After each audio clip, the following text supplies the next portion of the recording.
নমস্কার। এখন আমি যে বিষয়টা বলবো সেটা হচ্ছে নিজভঙ্গ রাজ্য। নিজভঙ্গ রাজ্যকে রাজকীয় সাফল্য।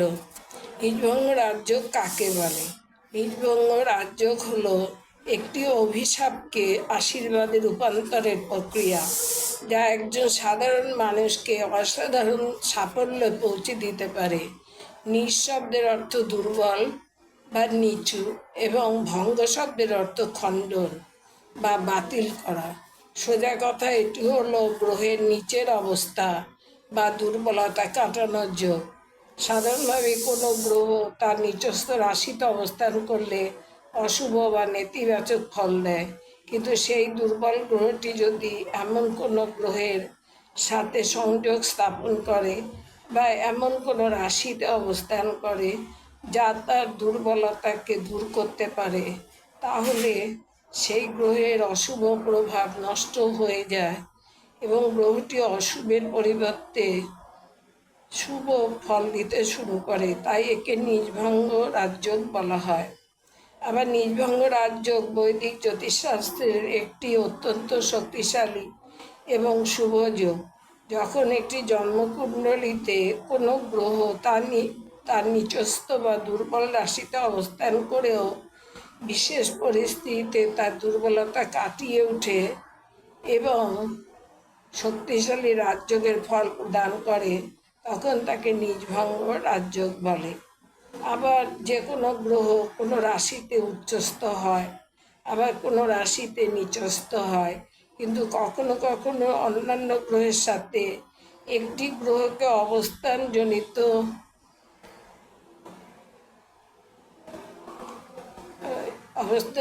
অবস্থান ভিত্তিক কিছু নির্দিষ্ট সংযোগ দেখা যায়, যেখানে গ্রহটি নিচস্থ অবস্থায় থাকলেও নিছক দোষ বা প্রভাব বিস্তার করে না। অর্থাৎ নিজভঙ্গ হলো রাজযোগ সবসময় হয় না, কিন্তু পরিস্থিতিতে নিজভঙ্গ হলেও তার প্রভাব খুব একটা কার্যকরী হয় না, তা স্বাভাবিক পরিস্থিতি তৈরি করে।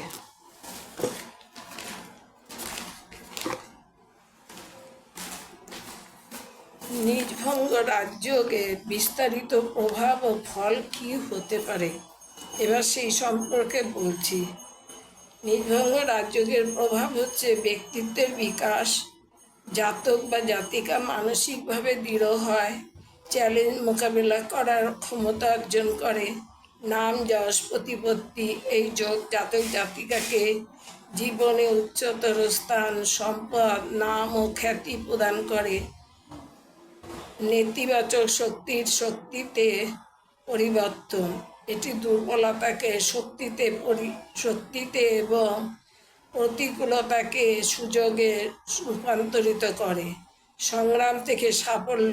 এই যোগ নিয়ে জন্মগ্রহণকারী জাতক জাতিকারা জীবনের শুরুতে অনেক বাধা বিপত্তি বা সংগ্রামের মধ্যে দিয়ে যেতে হতে পারে, কিন্তু ধীরে ধীরে তারা সফল হবে। রাজকীয় জীবন।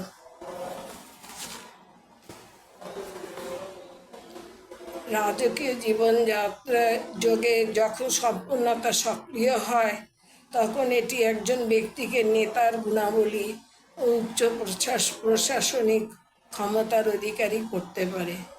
প্রত্যেকটি গ্রহের নিজভঙ্গ রাজযোগের সম্ভাব্য প্রভাব। রবি তুলা রাশিতে নিচস্থ।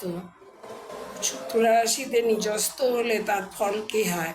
আত্মবিশ্বাস বৃদ্ধি, সরকারি ও প্রশাসনিক ক্ষেত্রে উচ্চ পদ লাভ, নেতৃত্বের ক্ষমতা বৃদ্ধি ও যশ খ্যাতি লাভ প্রভৃতি সম্ভাবনা থাকে।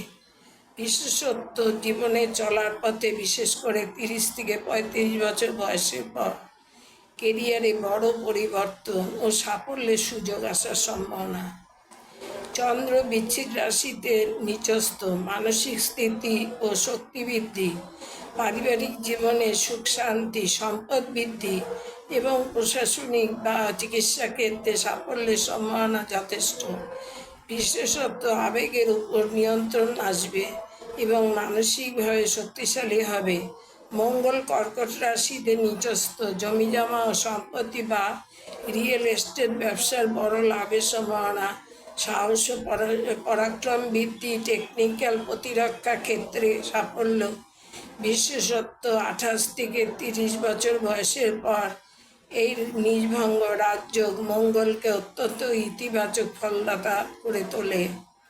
বুধ বিন্যাসীতে নিচস্থ, তীক্ষ্ণ বুদ্ধি, যোগাযোগ দক্ষতা বৃদ্ধি, ব্যবসায় বড় লাভ, শেয়ার বাজার ও ব্যাংকিং খাতে সাফল্য লাভের সম্ভাবনা। বিশেষত্ব দ্রুত সিদ্ধান্ত নেওয়ার ক্ষমতা বৃদ্ধি পেতে পারে। কোনো কাজ আটকে থাকলে সেই কাজগুলো সম্পন্ন হওয়ার সম্ভাবনা থাকে। বৃহস্পতি মকর রাশিতে নিচস্থ, জ্ঞান ও প্রজ্ঞা বৃদ্ধি হবে। পরামর্শদাতা, শিক্ষক হিসাবে প্রতিষ্ঠা, আর্থিক সমৃদ্ধি ও উচ্চশিক্ষায় সাফল্য আসবে। বিশেষত ধর্ম ও আধ্যাত্মিক উন্নতির পাশাপাশি সামাজিক মানমর্যাদা বৃদ্ধি পেতে পারে। 6 নম্বর হচ্ছে শুক্র কন্যা রাশিতে নিচস্থ, বিলাসবহুল জীবন, প্রেমের সম্পর্কের উন্নতি, শিল্পকলা, অভিনয়, নৃত্য, বাদ্য, ফ্যাশন ইন্ডাস্ট্রিতে সাফল্য লাভ এবং সুস্বাস্থ্যের অধিকারী হওয়া। বিশেষত্ব আয় ও সম্পদ বৃদ্ধি, নতুন সম্পত্তির মালিক হওয়ার যোগ তৈরি হওয়া। শনি মেষ রাশিতে নিচস্থ, কর্মক্ষেত্রে কঠোর পরিশ্রমের সুফল প্রাপ্তি বা লাভ, পদোন্নতি ও ন্যায় বিচার ও আইন সংক্রান্ত কাজে সাফল্য লাভের সম্ভাবনা। বিশেষত্ব জাতক বা জাতিকা অত্যন্ত দায়িত্বশীল ও শৃঙ্খলাবদ্ধ হয়ে ওঠে। গ্রহ নিজভঙ্গ রাজ্য, হঠাৎ লটারি, শেয়ার বাজার অথবা অজ্ঞাত উৎস হতে বিপুল অর্থ লাভের সম্ভাবনা। সকল রকম বাধা বিপত্তি পেরিয়ে কেরিয়ারে বিরাট উন্নতি। রাজনীতি ও প্রশাসনিক ক্ষেত্রে উঁচু পদে বসতে পারে। বিদেশ থেকে অর্থ এবং যোগসূত্র স্থাপনের সম্ভাবনা থাকে। রাহু নিজভঙ্গ রাজযোগের ফল পেতে রাহুর দশা আসা প্রয়োজন। তবে রাহুর সাথে কোনো অশুভ গ্রহ থাকলে বা পাপ গ্রহের দৃষ্টি থাকলে এই যোগের শুভ ফল কমে যেতে পারে। 9 নম্বর হচ্ছে কেতু নিজভঙ্গ রাজ্য, জীবনের প্রাথমিক পর্যায়ে সংগ্রাম থাকলেও পরে হঠাৎ বড় সাফল্য আসতে পারে বা পরিচিতি তৈরি হতে পারে। কেতু দেয় বৈরাগ্য, কিন্তু নিজভঙ্গ যোগ থাকলে জাগতিক দায়িত্ব পালন করেও আধ্যাত্মিক অগ্রগতি সম্ভব। জাতক বা জাতিকা সমাজে সুপরিচিত ও প্রভাবশালী হয়ে ওঠে। কেতু গুপ্তবিদ্যা ও গবেষণার কারক। নিজভঙ্গ হলে জাতক গভীর গবেষণায় দক্ষ হয়।